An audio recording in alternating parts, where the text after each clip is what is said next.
সবাইকে স্বাগত জানাচ্ছি শিক্ষামূলক এই সেশনে।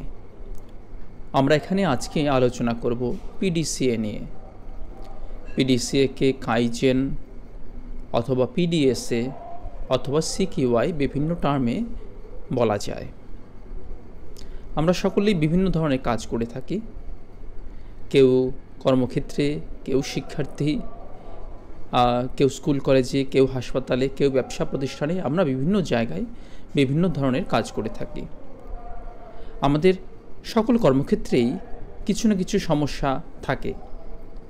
কোনো কোনো ক্ষেত্রে পরিবেশ কাজের উপযুক্ত থাকে না, কিন্তু আমাদের সকলের টার্গেট হচ্ছে আমরা যে কাজটি করি না কেন সেই কাজের সর্বোচ্চ লেভেলে পৌঁছানো অথবা সর্বোচ্চ আউটপুট বা সর্বোচ্চ ফলাফল পাওয়া। অর্থাৎ আপনি যে কাজ করছেন সেই কাজের সর্বোচ্চ মানটাকে আপনি পেতে চাচ্ছেন, অর্থাৎ আপনি আপনার কাজে সাকসেস বা আপনি সফল হতে চাচ্ছেন। তো কাজের সাকসেস বা সফল হওয়ার জন্য আপনি যেখানে কাজ করেন সেই কাজের পরিবেশটা যেমন সর্বোচ্চ লেভেলের হওয়া উচিত, একই সাথে আপনার কর্মক্ষেত্র যাতে সমস্যামুক্ত থাকে সেটি অত্যন্ত গুরুত্বপূর্ণ। এবং সেটি যদি অর্জন করা যায় সেক্ষেত্রে আপনি আপনার কাজের সর্বোচ্চ ফলাফল আপনি পেতে পারেন, অর্থাৎ আপনি আপনার কাজে সফল হবেন। তো আজকে আমরা কাজের মান উন্নয়নের বা কোয়ালিটি ইমপ্রুভমেন্টের একটি দ্বিতীয় পর্যায়ে সেটি নিয়ে আমরা আলোচনা করব। এটাকে আমরা কন্টিনিউয়াস কোয়ালিটি ইমপ্রুভমেন্ট বলে থাকি এবং এটিকে সহজে আজকাল আমরা জেনে থাকি পিডিসিএ। এটাকে পিডিএসএ অথবা সিকিউআই এই টার্মেও বলা যায়। এটি একটি জাপানি ধারণা। আপনারা যখন যে কোনো কাজ করেন আপনারা সাধারণত একটু পরিকল্পনা করেন, তারপর সেই কাজটি করেন। এখানে এই বিষয়টাও সে একই রকম, তবে এখানে একটু বিশেষভাবে বিস্তারিতভাবে আরও গভীরে গিয়ে এটাকে আলোচনা করা হয়েছে, যাতে আপনি আপনার সমস্যাগুলো সঠিকভাবে ধরতে পারেন এবং সেই সমস্যাটা সমাধানের জন্য আপনি কী ধরনের পদক্ষেপ নিতে পারেন সেগুলো যাতে আপনি বের করতে পারেন। তো পিডিএসএ বা পিডিসিএ টার্মটি হচ্ছে একটি অদ্যাক্ষর নিয়ে টার্ম। এই টার্মের মানে হচ্ছে পি হচ্ছে প্ল্যান, ডিতে ডু, সিতে চেক অ্যান্ড এতে অ্যাক্ট, অর্থাৎ প্ল্যান, ডু, চেক, অ্যাক্ট। এই কাজটি আমরা এখানে করব। তো এখানে যে প্রজেক্টটি বা আমরা যে প্রক্রিয়াটি আমরা এখন করছি সেই প্রক্রিয়াটি হলো বস্তুত আপনি একটা একটা করে সমস্যা নেবেন এবং সেই সমস্যাগুলো আপনি সমাধান করবেন। তবে হ্যাঁ, এটি হলো দ্বিতীয় প্রক্রিয়া কর্মোন্নয়নের বা কাজের মান উন্নয়নের। প্রথম প্রক্রিয়াটি ছিল কিন্তু আমাদের 5S, যে আমরা 5Sটা করে ফেলেছি এবং সেটাকে আমরা কন্টিনিউ বা সাস্টেন করছি, তারা পিডিসিএ এই প্রজেক্টে আমরা উন্নীত হই। তো আপনি যে কোনো কর্মক্ষেত্রে হন না কেন আপনি এই পিডিসিএ এই প্রক্রিয়াটি ফলো করতে পারেন। তবে আমি একজন হেলথ ওয়ার্কার এবং হাসপাতালে কর্মক্ষেত্র নিয়ে আমি কাজ করি। আমার আজকের এই আলোচনাটি হবে হসপিটাল কার্যক্রমের উপর নির্ভর করে। আপনারা যে ব্যবসায়ী আছেন, ব্যবসার কর্মক্ষেত্র বা অন্যান্য শিক্ষা প্রতিষ্ঠানের কর্মক্ষেত্র সেগুলো কিছুটা ভিন্ন হতে পারে, তবে মূল বিষয়টি প্ল্যান, ডু, চেক, অ্যাক্ট কিন্তু একই রকম। হয়তো আপনার বিভিন্ন সমাধানের প্রক্রিয়াগুলো একটু আলাদা হতে পারে, কিন্তু আজকে আমরা আলোচনা করব হাসপাতাল বেসিসে। তো আমরা হাসপাতালের এই কোয়ালিটি ইমপ্রুভমেন্টের জন্য আমরা যে টেকনিক ব্যবহার করছি, আমরা সাধারণত 3 ধরনের টেকনিক আমরা ব্যবহার করে থাকি। সেটি হচ্ছে প্রথমে 5S, অর্থাৎ কাজের পরিবেশ আমরা তৈরি করি। যখন আমাদের কাজের কিছু পরিবেশ তৈরি হয় তখন আমরা অন্যান্য কাজগুলো করতে পারি, আমরা সমস্যাগুলো ধরতে পারি এবং সেগুলো সমাধান করতে পারি। সেটি হচ্ছে আজকে আমাদের কন্টিনিউয়াস কোয়ালিটি ইমপ্রুভমেন্ট বা পিডিসিএ। এটি হলো দ্বিতীয় ধাপ। এবং তৃতীয় ধাপটি হচ্ছে আমরা টিকিউএম। তো আমরা যে অ্যাপ্রোচ নিয়ে আগাচ্ছি এটাকে আমরা 3টা সেক্টরে 3 অ্যাপ্রোচে আমরা ভাগ করতে পারি, 5S, পিডিসি এবং থার্ড স্টেজ বা থার্ড অ্যাপ্রোচ হচ্ছে টিকিউএম। তো এখানে বাংলায় একটি স্লাইডটি যদি আপনারা দেখতে পারেন, আপনারা ইমপ্রুভমেন্ট যে লাইনটি, যে টাইম লাইনটি দেখতে পাচ্ছেন সেটি হচ্ছে এরকম যে 5S আমাদের প্রথম ধাপ, দ্বিতীয় ধাপটি হচ্ছে সিকিউআই অর্থাৎ কন্টিনিউয়াস কোয়ালিটি ইমপ্রুভমেন্ট এবং শেষেরটি হচ্ছে টিকিউএম। 5Sটি আপনারা হয়তো অলরেডি করে ফেলেছেন, যেহেতু পিডিসিএ ধাপে আপনারা চলে এসেছেন। 5S হচ্ছে আপনাদের short, set, shine and standardise and sustain. তো আপনি যখন সাস্টেইন পর্যায়ে চলে আসছেন, অর্থাৎ আপনি আপনার কর্মের পরিবেশটাকে রক্ষা করতে পারছেন, সেই ক্ষেত্রে আপনি সিকিউআই বা পিডিসি এর মধ্যে আপনি চলে আসছেন। এবং যখন আপনি পিডিসিএ এটি সম্পন্ন করবেন, তারপরে আপনি টিকিউএম অর্থাৎ টোটাল কোয়ালিটি ম্যানেজমেন্ট, এইটি অর্থাৎ মানসম্মত সার্বিক ব্যবস্থাপনায় আপনি চলে আসবেন। তো ইন শর্ট আমরা একটু 5Sটাকে একটু দেখে নিই জাস্ট। তো 5Sে 5টি এস রয়েছে, 5টি এস অর্থাৎ এখানেও 5টি শব্দ রয়েছে, সেই শব্দের অধ্যাক্ষর নিয়ে 5S আমরা নিয়েছি। সে 5Sটাকে অর্থাৎ আপনি আপনার কর্মপরিবেশটাকে কী উপায়ে আপনি খুব সহজে কর্মের পরিবেশ তৈরি করতে পারেন, সেটি হচ্ছে 5S। 5Sের প্রথম কাজটি হচ্ছে শর্ট। শর্টের মানে হচ্ছে আপনি আপনার অফিসের, আপনার কর্মক্ষেত্রের যে জিনিসপত্র আছে সবগুলো গুছান। তো এখানে কিভাবে আপনি গুছাবেন, এটা গুছানোর জন্য আপনি বাছাই করুন। প্রথম কাজটি হচ্ছে শর্ট মানে বাছাই করা। বাছাই করে আপনি ক্যাটাগরাইজ করুন। আপনি যেটি আপনার কাজে লাগে সেটিকে আপনি গ্রিন কালার দিন, আপনি আপনার টেবিলের কাছে রাখুন বা আপনার রুমের মধ্যে রাখুন।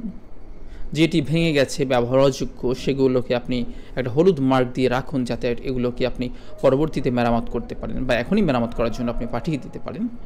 এবং আর যেগুলো হচ্ছে ভেঙে গেছে, ব্যবহার অযোগ্য সম্পূর্ণভাবে, সেগুলোকে টোটালি আলাদা করে আলাদা বিনের মধ্যে রাখুন, কারণ এগুলোকে ডিসকার্ড করে দিতে হবে। তারপরে আপনি এখন আপনার হলুদগুলোকেও আপনি আলাদা জায়গায় সরিয়ে নিয়েছেন। এখন যে গ্রিন যে ট্যাগ দিয়েছেন যে জিনিসপত্রগুলোকে, সেগুলো আপনি এখন ব্যবহার করবেন। তো সেগুলোকে আপনি আপনার কাজের প্রয়োজন অনুসারে আপনি সেগুলোকে সাজান, অর্থাৎ আপনার কোন জায়গায় কোনটি থাকলে আপনার কাজের সুবিধা হবে সেগুলোকে আপনি যে সাজাবেন সেটি হলো সেট করা। এখন একটি বিষয় আসে যে আপনি তো সাজালেন, বাছাই করলেন এবং সাজালেন, কিন্তু কালকে পরশুদিন কয়েকদিন পরপর দেখবেন যে এগুলো আসলে ময়লা হয়ে যাচ্ছে। তো সেগুলোকে আপনাদের প্রত্যেক দিন এসে একটু পরিষ্কার করে নেওয়া, এটি হলো শাইন। আপনি প্রত্যেকটা জিনিস যেগুলো ব্যবহার করছেন সবগুলোকে পরিষ্কার রাখুন, ঝকঝকে তকতকে রাখুন, আপনার মনও ভালো থাকবে, কাজের সময় ব্যাঘাত ঘটবে না এবং কাজটা সুন্দরভাবে সম্পন্ন করা যাবে। এই 3টি স্টেপই হলো মূলত আমাদের 5Sের প্রথম কাজ।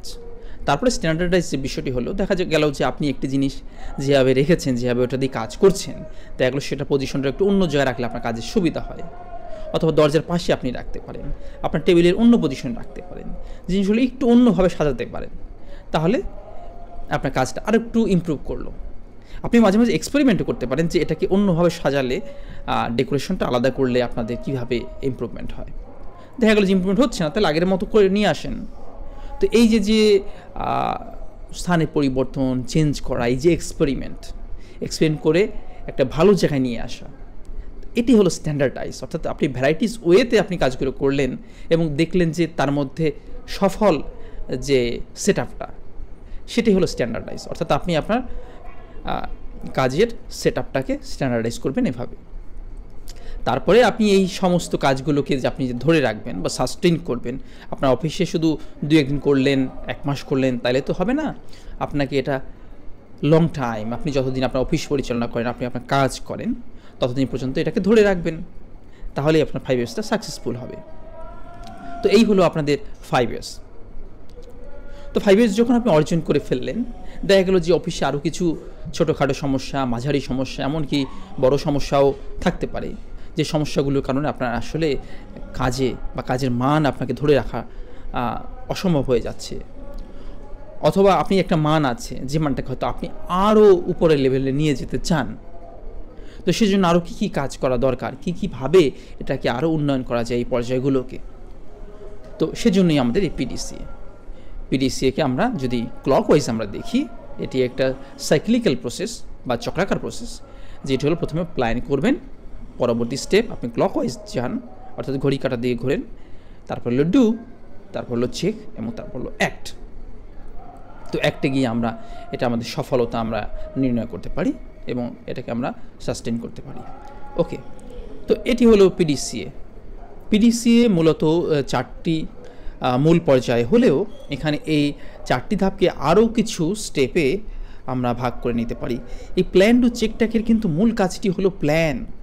প্ল্যানটা যদি আপনার সুন্দর মতো হতে পারে সেক্ষেত্রে আপনার কাজ খুব ভালো হবে।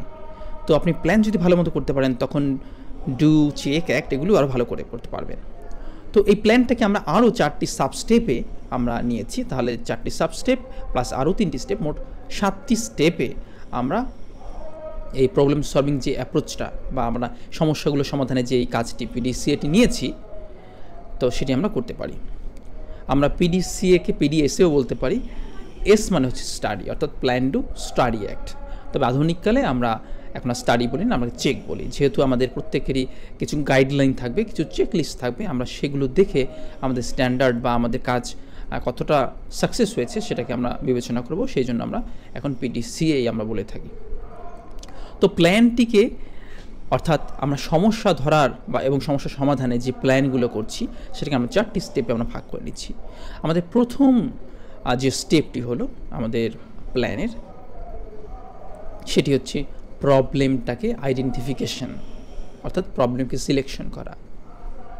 আপনার অফিসে কী কী ধরনের প্রবলেম রয়েছে সেগুলো লিস্ট করতে হবে।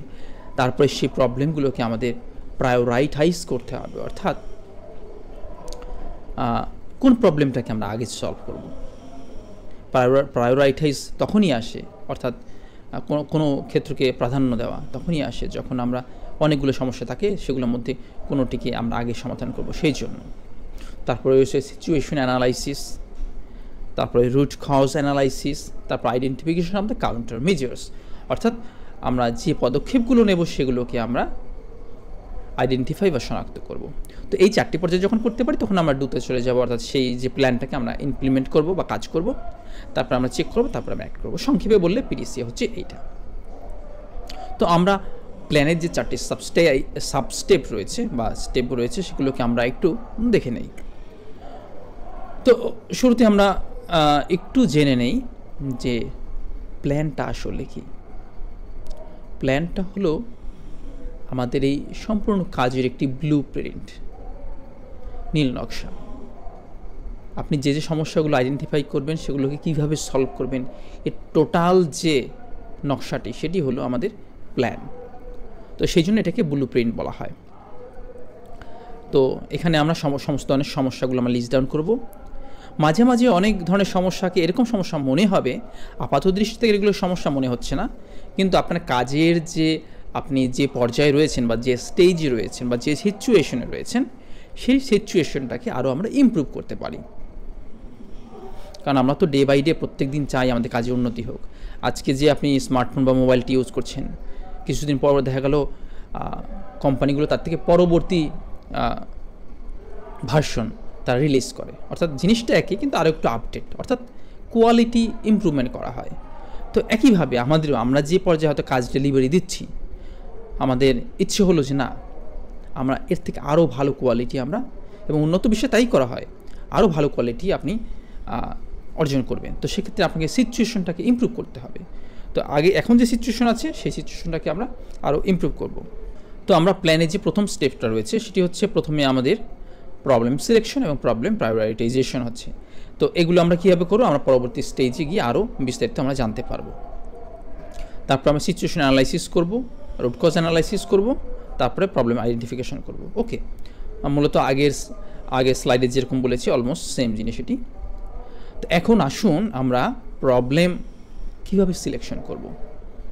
আপনি আপনার কর্মক্ষেত্রের কথা ভাবুন এবং প্রথমে দেখুন আপনার ওয়ার্ডে কী কী সমস্যা রয়েছে। আপনি যদি হাসপাতালে কাজ করেন সেক্ষেত্রে আপনি যে ওয়ার্ডে বা যে আউটডোরে বা যে অফিসে আপনি কাজ করছেন সেখানে আসলে কী কী প্রবলেম আপনি ফেস করছেন বা ফিল করছেন, যেগুলোর উন্নতি করা দরকার অথবা যেগুলো সমাধান করা দরকার, সেগুলোকে এক ধাপে সবগুলো লিস্ট ডাউন করে ফেলুন। হ্যাঁ, এবং লিস্ট ডাউন করে আমরা সেগুলোকে ক্যাটাগরাইজ করব। আমরা কী কী ক্যাটাগরাইজ করবো সেটি আমরা পরে আসছি। এবং প্রায়োরাইটাইজ করব, অর্থাৎ অনেকগুলো সমস্যা আপনি পাবেন বটে, কিন্তু সবগুলো তো আর একবারে সমাধান করতে পারবেন না, এবং এই সমাধানটাও করতে হবে আপনার সাধ্যের মধ্যে। আমাদের সকলের অফিস পর্যাপ্ত সম্পদে ভর্তি নয়, তাহলে তো সবাই বড়লোক হয়ে যেত, তাহলে আর অফিস করার প্রয়োজন হতো না। ব্যবসা গুটিয়ে সম্পত্তি শুধু ব্যয় করতেন আর আমরা আমরা থাকতাম। তো যেহেতু আমাদের কাজ করতে হচ্ছে, আমাদের কিছু ইনকাম করতে হবে বা কিছু আর্ন করতে হবে। হ্যাঁ, তো সেক্ষেত্রে আমাদের কাজ করতে হবে, আর কাজ করার জন্য আমাদের সমস্যা আসবে। তো সমস্যাগুলোকে আমরা কীভাবে প্রায়োরিটাইজ করব, সেই জন্য আমাদের কিছু ফিজিবিলিটি চেক, কিছু ক্রাইটেরিয়া আছে। অর্থাৎ ফিজিবিলিটি চেক মানে হচ্ছে আপনি যে সমস্যাগুলো বাস্তবায়ন করতে পারবেন, সেই বাস্তবায়নের যে যোগ্যতা, সেই বাস্তবায়ন যোগ্যতার কিছু পরীক্ষা আছে, যে এই সমস্যাগুলো আমি সমাধান বা বাস্তবায়ন করতে পারবো। তো সেই বিষয়টি আমরা একটু পরে আসছি। তো প্রথমে ধরা যাক আপনি আপনার ওয়ার্ডে বিভিন্ন ধরনের আপনি প্রবলেমগুলো আগে লিস্ট ডাউন করলেন। ধরা যাক আমরা যেমন যখন আমরা কাজ করেছি আমরা কিছু লিস্ট ডাউন করেছি, attitude and the behavioural problems of the stuffs. আমাদের স্টাফদের কিছু অ্যাটিটিউড বিহেভিয়ারাল প্রবলেম রয়েছে, আমাদের কিছু ব্রোকেন ডোর রয়েছে, ব্রোকেন ইলেকট্রিক্যাল সুইচ বোর্ড রয়েছে, কেয়ার গিভার্স ডিলে রেসপন্স রয়েছে, রোগীরা আসে কিন্তু আমরা রেসপন্স করি ডিলেতে, এমটি অক্সিজেন সিলিন্ডারগুলো অনেক সময় বসে থাকে, আমরা ফিল আপ করি না, ইকুইপমেন্ট ব্রোকেন ডাউন, অনেক ধরনের আমাদের যন্ত্রপাতি ভেঙে যায়, intake output chart, vital sign chart, diabetic chart, এগুলো আমাদের ল্যাক থাকে। তারপর হসপিটাল অ্যাকোয়ার্ড ইনফেকশনগুলো ইনক্রিজ হয়ে যাচ্ছে, আমরা সেগুলোকে প্রিভেন্ট করতে পারছি না, ইনসাফিশিয়েন্ট ওটি হেভি ইনস্ট্রুমেন্ট, ভ্যারাইটিস ধরনের problem, soap absence in basin, আমাদের হাত ধোয়ার জন্য সাবান থাকে না, limited supply, limited stuffs, limited instrument, varieties problem আমাদের রয়েছে। তো প্রথমে আমাদের কাজ হলো, প্রথম স্টেপে প্রবলেম সিলেকশন প্রায়োরিটাইজেশন, প্রথম কাজ হচ্ছে list down the problems. Okay, আর প্রবলেমসগুলো লিস্ট ডাউন করে ফেললাম। এরপরে যে কাজটি হলো সেইগুলোকে ক্যাটাগরাইজ করা। ক্যাটাগরাইজ করলেই আমরা পরে প্রায়োরিটাইজের দিকে যেতে পারবো। তো ক্যাটাগরাইজ করবেন আমরা কীভাবে? আমরা 3টা স্টেপে ক্যাটাগরাইজ করব। কোনোগুলোকে স্মল প্রবলেম, কোনোগুলোকে মিডিয়াম প্রবলেম এবং লার্জ প্রবলেম, এই 3 ক্যাটাগরিতে আমরা ভাগ করব। আমরা কেন ভাগ করব? দেখুন, আপনার যদি স্মল প্রবলেম আপনি কিছু পেয়ে থাকেন, সেগুলো দেখা গেল একটি বা দুটি অ্যাপ্রোচে বা দুটি ইনিশিয়েটিভে আপনি এখানে সলভ করতে পারছেন। ধরা যাক, যেমন আমি এটাকে আগের যে প্রবলেমগুলোকে সেটাকে 3টাকে ভাগে ভাগ করে নিয়েছি। যেমন লাইট ড্যামেজ, এটা একটি সহজ সমাধান। যেমন লাইট আপনার নষ্ট হয়েছে, আপনি আপনার ওয়ার্ড মাস্টারের কাছে আপনি আবেদন পাঠান, অথবা আপনি ইলেকট্রিক ডিপার্টমেন্টে যোগাযোগ করুন, তারা এসে লাইট রিপ্লেস করে দিয়ে যাবে। ব্রোকেন ডোর একইভাবে আপনি পিডব্লিউডিতে আপনি চিঠি পাঠান, তারা আপনার দরজা ঠিক করে দিয়ে যাবে। লিমিটেড গার্বেজ ড্রাম, আপনার দেখা গেল আপনার ময়লা ফেলার ড্রামগুলো আপনার কম রয়েছে, আপনি জেনারেল স্টোরে ইন্ডিয়ান পাঠান, সেখান থেকে আপনি ড্রাম পেতে পারেন যদি সাপ্লাই থাকে। নো থার্মোমিটারের ব্যবস্থা করতে পারেন। এটা ছোটোখাটো প্রবলেম। মিডিয়াম প্রবলেমগুলো কি হচ্ছে? ওভারক্রাউডিং ওয়ার্ড, দেখা গেলো যে আমাদের ভিজিটর সংখ্যা খুব বেশি থাকে, এগুলো কন্ট্রোল করতে পারছি না। লিমিটেড হ্যান্ড ওয়াশিং, আমাদের হাত ধোয়া কম হচ্ছে। ইনক্রিজ সার্জিক্যাল সাইট ইনফেকশন, আমাদের সার্জিক্যাল সাইট ইনফেকশন এসএসআই বেড়ে যাচ্ছে, হসপিটাল অ্যাকোয়ার্ড ইনফেকশন বেড়ে যাচ্ছে, ইত্যাদি ইত্যাদি আমরা ক্যাটাগরিতে ভাগ করে নিয়েছি। আর কিছু লার্জ প্রবলেম যেমন দেখি স্পেস শর্টেজ, আমাদের হয়তো ওয়ার্ড ছোট কিন্তু রোগীর সংখ্যা অনেক বেশি, দেখা গেল যে এই সমস্যাটা খুব সহজে আমরা সমাধান করতে পারি না। লিমিটেড হ্যান্ড ওয়াশিং বেসিন সংখ্যা কম, হয়তো অর্থ খরচ করতে হবে। লিমিটেড সাপ্লাই, ইনসাফিশিয়েন্ট পেশেন্ট বেড সংখ্যা বাড়ানো গেলে ভালো হতো। অর্থাৎ আপনার এই সমস্যাগুলো 3 ভাগে ভাগ করবেন। এখন প্রশ্ন হলো, আপনি আসলে পিডিসি এর জন্য আপনি কোন প্রবলেমগুলোকে বাছাই করবেন?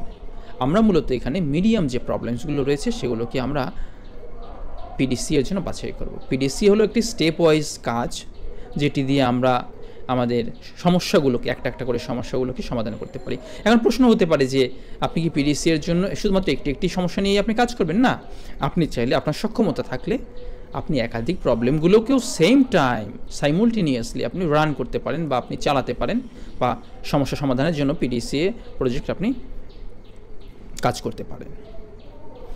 আর আপনার যখন দেখা গেল যে আপনি যে কাজ করছেন সেই কাজে আপনি খুব ব্যস্ত, অনেক সময় দিতে পারছেন না, সেক্ষেত্রে একটা সমস্যা নিয়ে কাজ করা আরও সহজ। তবে হ্যাঁ, আমাদের একটি বিষয় সবসময় আমলে রাখতে হবে, সেটি হচ্ছে দেখুন, আমাদের পৃথিবীতে সম্পদ সীমিত, এবং সীমিত সম্পদ দিয়ে আমাদের চলতে হবে। সুতরাং আপনি যে অফিসে যেখানে কাজ করেন না কেন, আমাদের যে সামর্থ্য আছে সেই সামর্থ্যের মধ্যেই আমাকে আমার সমস্যাগুলো সমাধান করে আমার প্রজেক্ট বা আমার কাজ আমাকে সর্বোচ্চ লেভেলে নিয়ে যেতে হবে। সেটাই কিন্তু আমাদের এখানে টার্গেট। তো এখানে 3টি লিমিটেশন রয়েছে, সেটা হচ্ছে man, money and materials. 3M আমরা সংক্ষেপে বলতে পারি। আপনি এখানে অতিরিক্ত লোক চাইতে পারবেন না, অতিরিক্ত অর্থ চাইতে পারবেন না এবং ম্যাটেরিয়াল চাইতে পারবেন না। তাই বলে যে একেবারে খুচরো কিছু খরচ আপনি করতে পারবেন না তা নয়। হয়তো আপনার দেখা গেল যে 500 টাকা, 1000 টাকা, 2000 টাকা, 3000 টাকা সাধ্যের মধ্যে যেটা আমরা ম্যানেজ করতে পারি সেগুলো অ্যাকসেপ্ট করা যাবে। এখন দেখুন আপনাকে প্রবলেম এক্সক্লুডিং করতে হবে, অর্থাৎ আমরা কিন্তু এখনও ওই প্রথম স্টেপের মধ্যে কিন্তু আছি যে প্রবলেমগুলো কী করে এক্সক্লুড করবেন, যেটা আমরা অলরেডি বলে ফেলেছি small problems and large problems. এই দুটো প্রবলেমসগুলোকে আমরা পিডিসির জন্য নেব না, এগুলোকে রেখে আমরা শুধু মিডিয়াম প্রবলেমস নিয়ে পিডিসিতে কাজ করব। এবং যে দেখুন এখানে limited supply, insufficient patient bed, insufficient OT heavy instrument, insufficient therapy instrument, এগুলো আমি ক্রস দিয়েছি কারণ এগুলো আমাদের 3M এর মধ্যে রয়েছে। আমরা স্মল প্রবলেম, লার্জ প্রবলেম এবং 3M রিলেটেড সমস্ত প্রবলেমগুলোকে আমরা বাদ দেব। ওকে, আমরা প্রথম স্টেপের যে গুরুত্বপূর্ণ কাজ সেটি হচ্ছে প্রায়োরিটাইজ করা, প্রবলেমগুলোকে প্রায়োরিটাইজ করা। হ্যাঁ, তো সেই ক্ষেত্রে আমরা চলে আসি। তো দেখুন আমার মিডিয়াম প্রবলেম যেগুলো ছিল আমরা সেগুলোকে বাম পাশে লিখে ফেলেছি প্রবলেমগুলো, এবং আমাদের এখানে 4টি ফিজিবিলিটি চেক, অর্থাৎ ফিজিবিলিটি মানে হচ্ছে বাস্তবায়ন করার ক্ষমতা বা যোগ্যতা, আমরা আসলে ফিজিবল কি না, আমরা যে সমস্যাগুলো আমরা নেব সেগুলোকে আমরা আসলে এগুলোকে আমরা পিডিসি প্রজেক্টের মধ্য দিয়ে আমরা একটি সমাধান করতে পারবো কি না, সেই ফিজিবিলিটি চেক অর্থাৎ বাস্তবায়নের যে যোগ্যতা সেইটা আমরা বাছাই করার জন্য আমাদের সেই প্রবলেমগুলোকে প্রায়োরিটাইজ করব। ওকে, এখানে আমরা 4টি ফ্যাক্টর বিবেচনা করব, সেই ফ্যাক্টরের উপর নির্ভর করে আমরা একটা স্কোরিং সিস্টেম করব, এবং সেই স্কোরিং সিস্টেমে যেটা সর্বোচ্চ থাকবে তার মানে সেটা সবচেয়ে সহজ, এবং সেটি আমরা প্রথমে সমাধানের জন্য নিব। ওকে, তো দেখুন আমরা প্রথমে কীভাবে ক্যাটাগরিটা নেব সেটা হচ্ছে দেখুন ইম্পর্টেন্ট টু প্যাশন আউটকাম। আমাদের যে 4টা ক্যাটাগরি, প্রত্যেকটা ক্যাটাগরির ভ্যালু হচ্ছে 5, আমরা 5 দিয়ে মোস্ট ইম্পর্টেন্ট হলো 5, এবং সবচেয়ে কম হয় সেটির জন্য আমরা 1 স্কোর করব, অর্থাৎ 5 এবং 1 এর মধ্যে থাকবে। তাহলে আমাদের 4টা এখানে রয়েছে ক্রাইটেরিয়া, 4টা ক্রাইটেরিয়া হলো 4 5 20। আমাদের সর্বোচ্চ স্কোর হতে পারবে 20 এবং সর্বনিম্ন হতে পারবে 4, এর কমতর হতে পারবে না, যেহেতু আমাকে সর্বনিম্ন হলেও 1 দিতে হবে। ওকে, দেখুন আমাদের প্রথম বিষয়টি কী ছিল, ইম্পর্টেন্ট টু প্যাশন আউটকাম। আমাদের যে কাজই করি না কেন, আমাদের যেহেতু হাসপাতাল রিলেটেড বিষয়টি, সেক্ষেত্রে আমাদের প্রথমে বিবেচনা করতে হবে যে এটি আসলে রোগীর জন্য কতটা গুরুত্বপূর্ণ। 2 নম্বর হচ্ছে অ্যাফোর্ডেবিলিটি। আমার গুরুত্বপূর্ণ হলো কিন্তু আমি সেটাকে আসলে অ্যাপ্লাই করতে পারবো না।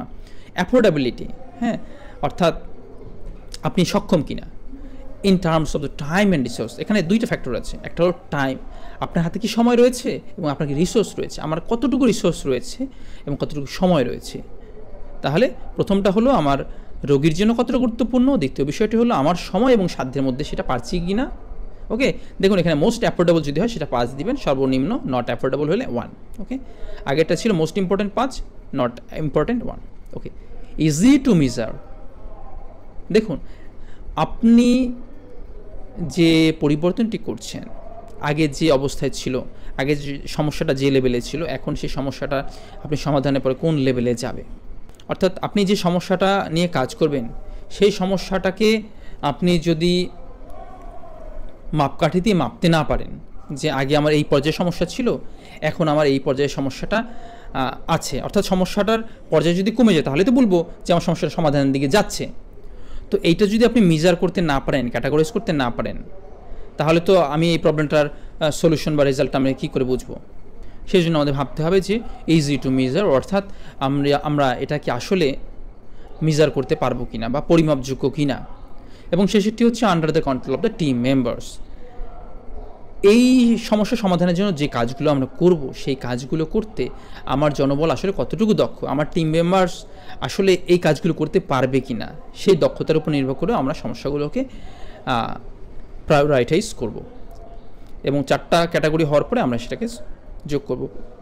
তাহলে দেখুন আমরা এখানে আমাদের এই প্রবলেমগুলোকে কিছু এই 4টি ফ্যাক্টর অনুসারে কিছু স্কোরিং করব। দেখুন আমাদের এই যে প্রবলেমগুলো আমরা সমাধান করছি, তো আমরা যদি বলতে চাই যে ওভারক্রাউডিং ওয়ার্ড আগে ছিল, আমরা অনেকগুলো পিডিসি কাজ করার পরে ওভারক্রাউডিং প্রবলেমটা সর্বোচ্চ লেভেলে চলে গেছে, বিষয়টা কি তাই হবে না? আমাদের ওভারক্রাউডিং প্রবলেমটা সর্বনিম্ন পর্যায়ে চলে গেছে, সেটি হবে। সুতরাং আমাদের এই যে প্রবলেমগুলোকে প্রায়োরিটাইজ করার পরে পাবো, সেই প্রবলেমগুলোকে আমাদের পজিটিভ ওয়েতে এটাকে ডিসক্রাইব করতে হবে বা ন্যারেশন করতে হবে। তো আমার যেমন সমস্যাটি ছিল ওভারক্রাউডিং ওয়ার্ড, সেটাকে আমাকে লিখতে হবে list visitors in the ward, অর্থাৎ আমি পজিটিভ ওয়েতে আমাকে লিখতে হবে। ওকে, অর্থাৎ আপনি যে সমস্যাটা পাবেন সেটাকে আরও পজিটিভ ওয়েতে লিখবেন। কেন আমরা পজিটিভ ওয়েতে লিখবো? তার উত্তর হচ্ছে এই, কারণ আমরা প্রত্যেকটা সিচুয়েশনগুলোকে ইমপ্রুভ করব। তাহলে ইমপ্রুভ করলে সমস্যার তো আর ইমপ্রুভ করা যায় না, সমস্যার যে সমাধানটা সেই লেভেলটাকে ইমপ্রুভ করা যায়। যেমন ইনক্রিজড সার্জিক্যাল সাইট ইনফেকশন, তখন আমরা বলতে পারবো হেলদি সার্জিক্যাল সাইট। ওকে, তো হেলদি সার্জিক্যাল সাইট এখন নাই, সেটাকে পরবর্তী পর্যায়ে সেটা হবে। অর্থাৎ এই পর্যায়ে আমরা এই প্রবলেমগুলোকে আমরা পজিটিভ উপায়ে আমরা লিখব। এখন দেখুন আমার প্রবলেমে যখন আমি স্কোরগুলো বসাই তখন কি হয়েছে। আমরা পসিবল প্রবলেমসগুলো, যেহেতু আমার মিডিয়াম প্রবলেমসগুলো আমরা লিখেছি, প্রথমটা আমরা দেখি list visitors in the world. আমরা রোগীদের স্বাস্থ্যসেবার জন্য আমাদের কাছে মনে হয় যে আমাদের ভিজিটরগুলো একদম লিস্ট পর্যায়ে থাকবে। দেখুন আমরা কিন্তু পজিটিভ ওয়েতে লিখেছি। ওকে, এবার আসুন আমরা আমাদের এই চার্টের মধ্যে ফিজিবিলিটি চেক, এই ম্যাট্রিক্স ডায়াগ্রামের মধ্যে এই চার্টটাকে বলা হয় ম্যাট্রিক্স ডায়াগ্রাম, অর্থাৎ ফিজিবিলিটি চেক ম্যাট্রিক্স ডায়াগ্রাম। এই ম্যাট্রিক্স ডায়াগ্রামগুলোর মধ্যে আমাদের এই চারটি যে এগুলো ছিল, যে ক্রাইটেরিয়াগুলো ছিল, সেই ক্রাইটেরিয়াগুলোর মধ্যে আমরা যখন স্কোর বসাই তারপর আমরা কী টোটাল স্কোরটি পাই সেটা আমরা একটু বিবেচনা করি। দেখুন আমরা পজিটিভ ওয়েতে লেখার পর ছিল আমার যে প্রবলেমটি ছিল যে ওভারক্রাউডেড ওয়ার্ড, সেটাকে আমার পজিটিভ ওয়েতে লেখার পর ছিল list visitors in the world. Okay, এই যে বিষয়টি, এই স্টেটমেন্টটাকে আমরা পেশেন্ট আউটকামের জন্য বিবেচনা করি। ওকে, হ্যাঁ এটা খুব ইম্পর্টেন্ট। আপনি চাইলে লিস্ট ভিজিটর সেটা আমি একদম 5ই দিতে পারতাম। যাই হোক আমাদের কাছে মনে হয়েছে 4, আমরা 4 দিয়েছি। Affordability in terms of the time and resource, এটা আসলে কতটা সম্ভব? আমাদের কাছে মনে হয় এটা মাঝামাঝি সম্ভব, কারণ আসলে আমাদের রিসার্চের মধ্যে অনেক সময় সিকিউরিটি বাহিনী সবসময় পাওয়া যায় না, অনেক সময় আছে একাধিক ওয়ার্ড সিকিউরিটি বাহিনী ম্যানেজ করে, সেক্ষেত্রে একটু কম হতে পারে। আবার টাইমের বিবেচনা আছে যে আমরা এই জন্য কতবার পরিচালকের কাছে দৌড়িতে পারি যে আমাদের আনসার বাহিনী দেন ইত্যাদি। তো আমাদের কাছে মনে হচ্ছে এটাকে মোটামুটি মিডল লেভেলে রাখা যায়। Easy to measure the changing the solution. হ্যাঁ, আপনার আগে কীরকম ভিজিটর ঢুকতো আর এখন কীরকম ঢুকে আপনার পিডিসি করার পরে, তো এটা মেজারেবল, এই জন্য আমরা 5-এ 5 দিয়েছি, অর্থাৎ পরিমাপযোগ্য। Okay, under the control of the team members, এটি আমাদের টিম মেম্বার্সের দ্বারা কতটা সম্ভব? হ্যাঁ, আমাদের টিম মেম্বার্স দ্বারা আমার কাছে মনে হচ্ছে 2, কারণ এগুলো বেসিক্যালি কাজটি তো আমাদের নয়, তবে এখানে যে কাজগুলো করব সেগুলো করার জন্য আমাদের সকল টিম মেম্বার না, শুধু হয়তো ইনচার্জ এটি দৌড়াদৌড়ি করতে পারেন, সেজন্য আমরা 2 দিয়েছি। যাই হোক এটি হয়তো আর একটু বেটার স্কোর হতে পারত। তারপর প্রবলেমটি দেখুন, যে প্রবলেমের পজিটিভ সলিউশনটা হচ্ছে ইমপ্রুভড হ্যান্ড হাইজিন প্র্যাকটিস। আমাদের হ্যান্ড হাইজিন প্র্যাকটিস যত কম থাকে সেটাকে আমরা ইমপ্রুভ করতে চাই। দেখুন এটা প্যাশন আউটকামের জন্য ইম্পর্টেন্ট, একদম 5-এ 5। হ্যাঁ, affordability in terms of the time resource, time সময় এবং আমার সম্পদের অনুসারে আমরা এটা অবশ্যই সর্বোচ্চ লেভেলের কাছাকাছি আমরা 4 দিয়েছি। ইজি টু মেজার, এই পরিবর্তনকে আমরা আসলে কতটা করতে পারবো, ক্যালকুলেট করতে পারবো। হ্যাঁ, আমাদের কাছে মনে হচ্ছে 3 থেকে 4ও দেওয়া যেত almost. Under the control of the team members, আমাদের টিম মেম্বার্স এটা কতটা অ্যাফোর্ড করতে পারবে, এই কাজগুলোকে অংশগ্রহণ করতে পারবে। হ্যাঁ, আমাদের কাছে মনে হচ্ছে 4, অলমোস্ট তারা পারবে। ওকে, একইভাবে হেলদি সার্জিক্যাল সাইট, এটা কতটা ইম্পর্টেন্ট? অবশ্যই 5-এ 5। টাইম এবং রিসোর্স অনুসারে কতটা অ্যাফোর্ডেবল, আমাদের কাছে মনে হচ্ছে 2, কারণ এগুলোর জন্য যে জিনিসপত্র দরকার, যে সেট আপ দরকার হয়তো আমাদের কাছে এটা নাই। ইজি টু মেজার, হ্যাঁ এটা মেজার করা যায়, এটাও 3। ঠিক আছে, under the control of the team members, এটা আমাদের কাছে মনে হয়েছে 3, আমরা সচেতন হলে এটা পারি। ওকে, তো এইভাবে আমরা প্রত্যেকটাকে স্কোরিং করেছি। দেখুন এগুলো যে একদম পারফেক্ট হতে হবে বিষয়টি তা না, আমাদের প্রত্যেকের টার্গেট তো হচ্ছে যে আমাদের সবগুলো সমস্যারই আমরা সমাধান করব, হয়তো আগে আর পরে। ফিজিবিলিটি চেকের অর্থ হচ্ছে যে এই ম্যাট্রিক্স ডায়াগ্রাম করে আমরা প্রায়োরিটাইজ করে কোনটাকে লিস্ট রিসোর্স এবং লিস্ট টাইম, হ্যাঁ, এবং রোগীদের জন্য সবচেয়ে কোনটা গুরুত্বপূর্ণ, সেই সমস্যাগুলোকে আগে সমাধান করা দরকার। সেই জন্যই আমরা এইভাবে এই চার্টটা করেছি। তো এরপরে আমরা আমাদের সমস্ত স্কোরগুলোকে যোগ করে টোটাল স্কোরের মধ্যে নিয়ে আসব এবং যে স্কোরটি সর্বোচ্চ পাবো সেটিকে আমরা প্রথমে বাছাই করব এবং সেই পর্যায়ক্রম অনুসারে আমরা একটা একটা করে আমরা সলভ করব। আপনার সামর্থ্য বেশি থাকলে একাধিক প্রবলেমগুলোকে আপনি পিডিসিতে নিয়ে আসতে পারেন, আর সামর্থ্য না থাকলে একটা একটা করে নিয়ে আসবেন। কারণ আমরা বলেছি আমাদের স্কোর যেটা বেশি সেটি হচ্ছে আমাদের সাধ্যের মধ্যে সবচেয়ে তাড়াতাড়ি সলভ করা সম্ভব, কেননা সেটি আমাদের রোগীর জন্য সবচেয়ে যেমন ইম্পর্টেন্ট, একই সাথে আমরা সময় এবং সম্পদ নিয়ে সেটাকে আমরা অ্যাফোর্ড করতে পারবো, আমাদের স্টাফরা সেটাকে সম্পন্ন করতে পারবে এবং আমরা সহজে এটাকে পরিমাপ করতে পারবো বা আমরা মেজার করতে পারবো বা আমরা পূর্বের পরিবর্তন থেকে এই পরিবর্তনটাকে দৃশ্যমান করতে পারবো। তো এখন এই পর্যন্তই আমরা প্ল্যানের যে 4টি সাব স্টেপ রয়েছে সেই স্টেপগুলোর মধ্যে প্রথম স্টেপে আমরা আছি। পরবর্তী স্টেপ আমরা অন্য ভিডিওতে আলোচনা করব। তো সাথে থাকার জন্য আপনাদের ধন্যবাদ, অনেক কৃতজ্ঞতা। আপনাদের কোনো প্রশ্ন থাকলে নিচে কমেন্টে ঘরে লিখতে পারেন। একই সাথে ভুল ত্রুটি থাকলে আপনারাও অন্যান্য রিসোর্স ইন্টারনেট ঘেটে আপনারা সেগুলো সলভ করতে পারবেন এবং কোনো পজিটিভ যদি সাজেশন থাকে নিশ্চয়ই আপনার কমেন্টে ঘরে জানাবেন। ধন্যবাদ।